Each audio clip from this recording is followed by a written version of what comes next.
Is there any technology at the moment which really excites you, which gets you interested? And obviously AI is the topic of the day at the moment. It could be that, it could be something else. What do you think is going to have the biggest impact on the future in the next couple of years? It's a good question. I mean, I constantly follow the whole Web3 thing. And actually the journey of Web3, I think, is going slower than anybody anticipated. I get it. I get it from a philosophical standpoint. It's a major shift. So you're then looking at, blockchain and token and can that make the experience richer, more secure? Is that the way forward? I'd love to know more about DECODED, but I don't. I just think that whole element where you're taking away control of a financial construct from a small number of countries. Basically, and that there's a whole geopolitical, discussion that we could have around that. But it does mean that the likes of China can build up their own financial machinery and break that link with the dollar and the Fed and everything that we're seeing happening. So DECODED's fascinating to me. I wish I knew more about it. Bringing it a bit closer to the tech, as you say, LLMs. I think the driver for me at the moment with LLMs is very much around ethical use and actually the opportunities for bad actors to use are as big as the opportunities to help the humanity. I suppose where I come from is, and we had this discussion yesterday. We're very early in our AI modeling. We've got a whole bunch of data and we could do a lot with it, but we're very much in that. Let's just pause and understand the value. I mean, don't get me wrong, our devs use GPT all the time, and why wouldn't you? If it shortens a journey to an answer. Yes. But one of the things I always say is ask it twice. If you get the same answer twice, the likelihood is that might be the answer. But there's so much value in that, so much value in shortening that journey. So I see AI very much like a lot of people as freeing humans up, hopefully to do higher value thinking. I saw a company the other day, and I think it was a bit smoke and mirrors, but they'd designed an AI developer and pointed it at Upwork. It pulled down a job. It ran the code. It then, pushed the result back. Yeah. This was... I'm trying to remember the name of the company. It begins with a D, I think. Is it Devian? Devin or that's Devlin, that's something it. like that, yeah. Now, whether that end-to-end journey was actually true or there was a bit of MVP in there. Sure. The underlying message is that is coming. And it is Upwork, so I mean, how sometimes the tasks on Upwork, how hard are they really? Exactly. But where will that be in a year? Where will that be in 5 years? I think the challenge you've got is the big corporates won't trust it. Yeah. Because it will involve. They'll trust it if it's inside their network. The idea that somebody externally, an AI developer, they have to open up ports to that AI developer externally to come in and execute code, potentially download a whole bunch of stuff that it needs. Big corporate's going to struggle with that because of DigiSec and compliance. I think that's going to be a blocker. Sure. You mentioned around Web3, VR, AR. You mentioned the Metaverse. With your type of business, Leesman, do you believe the Metaverse will ever replace a physical office? Because that's kind of what you study, the satisfaction of physical spaces and people's ability to work effectively within them. How would that change if we're suddenly all living in, Mark Zuckerberg world? And I've tried every VR device over the years. I used to have the Google Cardboard, like when it was just like a cardboard box where you stick your phone in. Yeah. I've had all the Oculuses and now the Quests, and don't have an Apple Vision Pro yet, but I will get one when they come to the UK probably. And I do love the Metaverse, but it's definitely not anywhere near where it isn't like Ready Player One movies or, it's not quite lifelike yet. And I have worked from it, but it's a pretty miserable experience currently. So do you believe we'll ever replace physical offices with a virtual workspace? Do you think that's the future of working, or what are your thoughts? I don't think so. I think there's what our research is telling us is actually the younger generation are crying out for collaboration. And it's partly because of the social element, and it's partly because they need to learn. So that passing of experience from oldies like me into younger people trying to get their career going, it's quite hard when you're younger to make a difference and be seen in an organization. You need someone mentoring you and helping you do that journey. And I think that's much harder in digital space. Because I love working at home. You know, it works for me. I can get a lot of work done. I don't do that 2-hour commute that was always wasted downtime. So it works for me, but I'm then keeping the knowledge and the experience that I have back from others. So I think there's an opportunity for collaborating in the metaverse. We were having some chats the other day around. I like the idea that our data could fuel change in office design. So if you could take our data and model it to say, right, the demand or the load on a particular space is going to be this in 2 weeks' time. So if you modeled your office and changed it like this, then you'll cope with that demand. But actually, the following 2 weeks after that, the persona of the workforce coming in needs highly concentrative. So you're going to have to put some sound baffling up or whatever it is. So the idea that our data can fuel that change is interesting.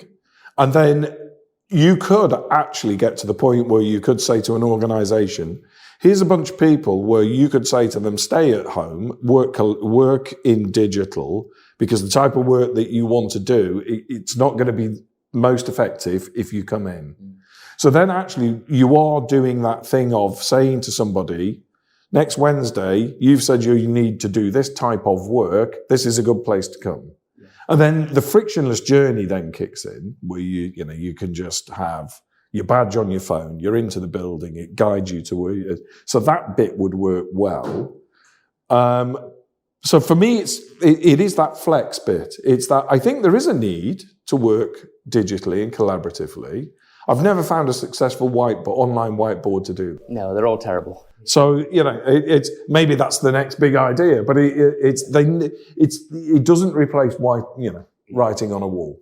Yeah. So what makes is a hard question probably to answer, because I imagine it depends on size of the company, what they do, their culture, etc., etc. But what makes a good office, a good place to work? Like, what are those little things, like a whiteboard, for example, physically standing around it, doing a Kanban? So, that I imagine that is like a nice little 5% improvement, which I'm sure there's many, many of those, which when you add them up, you get the complete picture. But what are those little things that companies could implement? What makes a good office? So you bring it back to purpose. Yeah. You bring it back to that. What's the purpose? And what are people trying to achieve? So if you take my team, for instance, Leesman has always worked out of flex space. We're in TOG buildings mainly. Similar thing to Spaces, really. And we've always designed it around the commercial side of the business. So my guys will say, I don't mind coming into the office, but I'm not going to get any work done. Because, we tended to have one large table, which works for collaboration. But when you've got a developer trying to crunch out some code, they're going to come into the office and the first thing they're going to do is put their noise-cancelling headphones on. So from a perception point of view, and I've had this played back, is that your people aren't very sociable. And the answer is, well, no, they are, but they do a different job to you.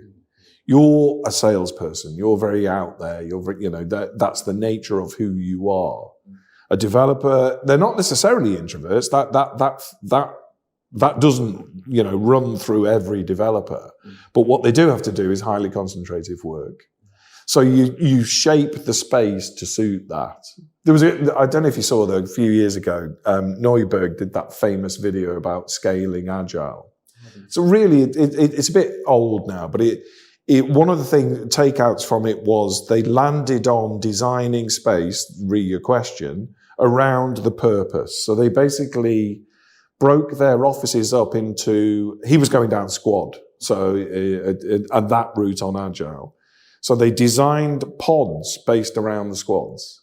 And most of the walls were whiteboards. You had, everything was at hand for those people to function well. And I think companies that do that will get it right. They'll understand the, as I keep saying, the profile of the workforce, and they'll know how best to satisfy that. Okay, cool. I agree with you. I think it massively depends on the function of what you do. Like if you're a developer, being in an office 5 days a week, it doesn't really make too much sense. If all you're doing is putting nice headphones on and coding away, most of the time. Whereas in my world, where we're doing podcasts and events and we're on the phone, I mean, I don't know if you remember webinars over COVID. Absolutely. But they weren't as good as doing it in person, right? No, they're just not. No. In person, purposeful presence. We have this phrase called purposeful presence. Yeah. And that in-person interaction, I don't think will ever be replaced over Zoom. And Zoom actually is quite tiring. You shouldn't be doing, 6-hour meetings, but you could do a 6-hour meeting in person with breaks and still feel reasonably productive. I deny that anybody could do a 6-hour Zoom and feel productive. 20-minute Zoom and I've got fatigue already. Yeah, absolutely. I mean, not least of which, you're not used to seeing your own face for that.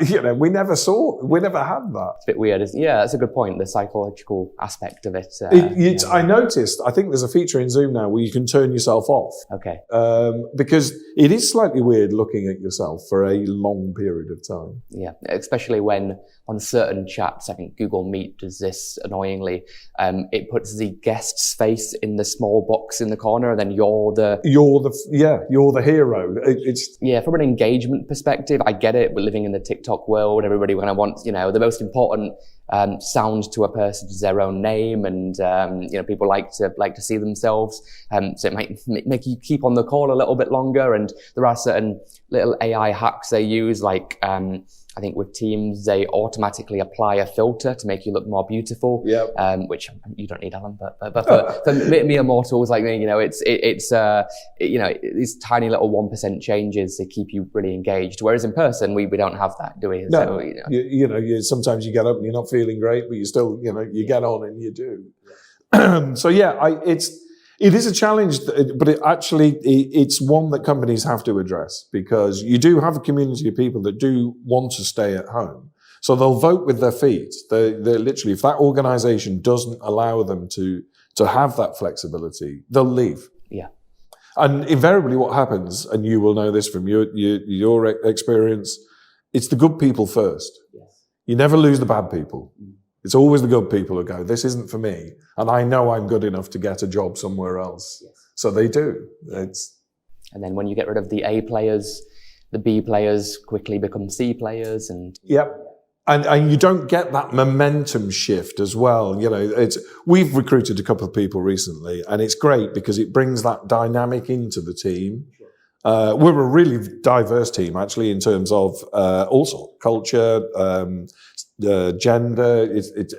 Leesman itself, I think we did a calculation the other day, and we've got something like 19 languages in the business. Oh wow! Okay. Which is incredible. I barely speak English. I have one language. We have multi-linguists in the business, but we've got a lot of language in the business, culturally very diverse, and that's important. One of the guys in my team, when I was recruiting him, had on his CV that he was interested in racial bias in data. So am I, because I won't see it if it rises up and hits me in the face. But I'll have somebody on my team that would.